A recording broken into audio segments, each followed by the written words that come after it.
How's it going, YouTube? Man in a Box here, and I'm back with another gameplay commentary. This commentary I'm not actually going to be recording live. This is going to be what I like to call a formal commentary. I know I have two videos done already. Those were both live commentaries. One was a Call of Duty Modern Warfare 3 video, and the other I did for Borderlands, and that was the Crom boss fight. So one thing that I've noticed is that the Call of Duty video's been doing pretty well. I have a couple of comments, a few views, and that's pretty good for me for being uploaded 2 days ago. The Borderlands video, not so much. I think that's largely attributed to the fact that Borderlands came out 2 years ago and Modern Warfare 3 came out just last winter, so a lot of people are still looking for Call of Duty videos and commentaries, and people are not so much doing that for Borderlands. Although that is sort of going on, both sort of franchises do have new games coming out sometime in the fall and winter. I know Black Ops 2 is coming out on, I think there was a rumor that it's going to be coming out on November 13th, and Borderlands 2 is going to come out sometime in September, which is sort of smart for them. It's never a good idea to go up against titles like Call of Duty and Halo because I think they'll sort of get beat out. And I was thinking I might buy the games, I might not. I know I'm going to be saving a lot of money that I have for Halo 4, which is actually coming out. I know the official release date for that is November 6th. So that's pretty awesome. It's kind of interesting that Halo 4 is going to be coming out just a few days before Call of Duty Black Ops 2, so that's going to be really interesting to see how the sales do for both of those games. So, on the topic of commentating in general, I know, like I said earlier, I've done two commentaries live, and this one is what I like to call a formal commentary, and some people might be sort of wondering as to why I do that. Like, I know a lot of people sort of stick to either live or formal. I know formal is a pretty big thing right now, and there's two ways that you can really go for that. Live commentating really gives the viewer a look into what it's like to sort of play the game with the commentator. It gives a lot of insight into the reactions that they're experiencing when they got the gameplay and sort of their thoughts on what's going on in the game as it happens in real time. And formal commentating really allows, in my opinion at least, for the commentator to further delve into sort of predetermined topics that they wanted to talk about, and that really gives a lot of insight into the commentator's opinion on the game in general and things that are going on, and I really like both of them for that reason.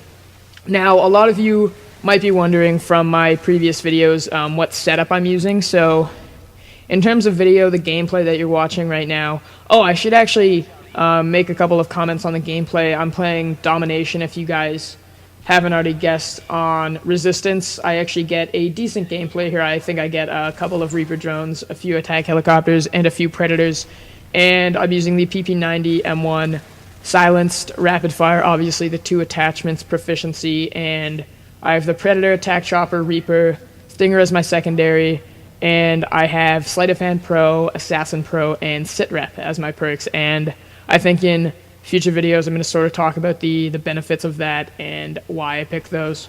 So that's my setup for the gameplay. Setup for the video that you're watching, I actually use the Roxio game cap. I know I could be using an HD PVR. I don't quite have, I'd have to pretty much dish out a lot of what I have financially to get an HD PVR, and really I don't really see the point. A lot of commentators would tell you that the key to doing good commentating and making good videos is to have your videos full HD, beautiful quality, but thing is, I got this capture card for $50. It was a discount. I know if some of you have done research on the Roxio game cap, you'll see that it is like $110 or something. No, I got it for $50 from a website called Tiger Electronics. It's a great site in terms of getting electronic equipment cheap. For example, this capture card, so I got this for $50, and I think it's pretty good. It actually records in 480p when you're recording the game, and it renders in up to 1080. So there's like a bunch of different formats, I guess, that they give you. There's like DivX, iPad format, which is MP4, and WMV, and it gives you the option for, I think with MP4 you can go up to 720, but if you're using DivX or WMV you can go up to 1080, so that's pretty cool. And you can actually record in standard definition while playing in HD, so your TV can still be set to 1080i, I think, while you record in 480, so that's pretty cool. I really like the capture card for that. It's incredibly easy to set up. If some of you are having issues with it, I can do a setup video if that would be helpful. Just leave me a comment telling me if you want to see that. In terms of audio, I'm actually recording with a Konami Wii microphone right now. It's a Logitech USB microphone. I picked it up for $9 at GameStop. It was just sort of used, so I grabbed that. I know I was using my friend's Rock Band or Guitar Hero microphone. What's the difference, really? I was using his microphone. He's actually doing Let's Plays now. He wanted it back, so I went and picked up a microphone myself from GameStop. I'm pretty happy with it.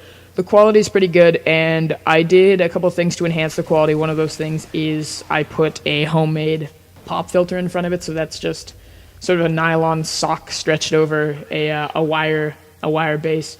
So that's pretty cool. So what I did with that is, I pretty much just record my gameplay on a PC computer. I record the audio on my Mac, and then I transfer the gameplay over from the PC because the Roxio does not have any software up for the Mac, which sort of sucks, but whatever. I have both systems, so it's not a lot of skin off my nose. And I do like the options for recording in the Mac because you have software like GarageBand, which is really cool. That comes free, so you don't have to dish out any extra money for that. And I fail with the knife there. I get the chopper though, so I'm pretty pleased with that.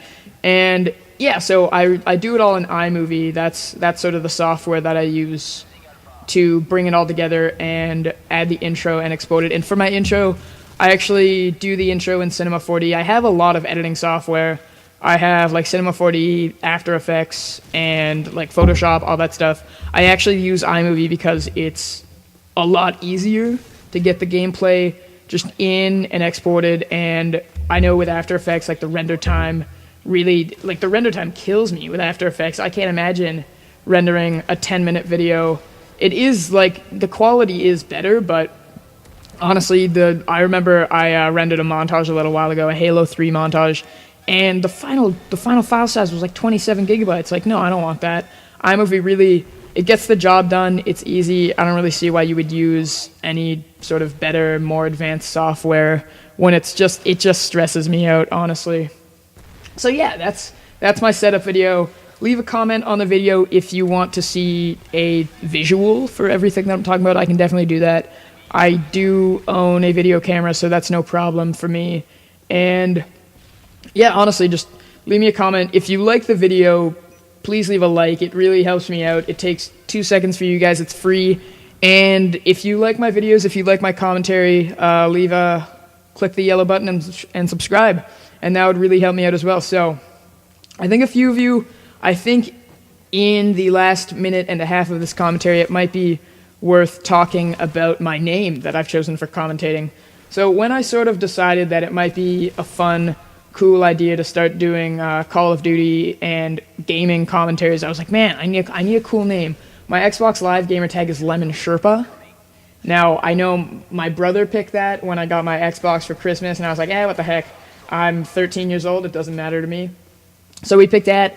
I didn't really think that name would get the job done for commentating, though, so I chose a couple different names. I didn't really like them, and I eventually came to the final decision of choosing the name Man on a Box, or Moab, which is actually a kill streak in Modern Warfare 3. Now, the explanation behind Man on a Box. I think the name flows well, and the way I sort of came up with it is that I am an Xbox player. I am a male.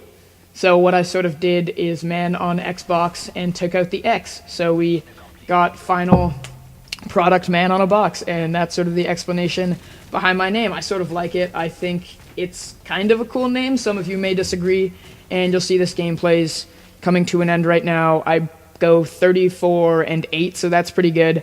I actually get the most points captured and the highest kill to death ratio in the game, so when you do that, I know that I really contributed to the win for my team and had a great game. So, guys, you'll see I get the gold for my PP90M1. That's a great thing to have, and this gameplay is coming to an end. Thank you guys for watching, and have a nice day.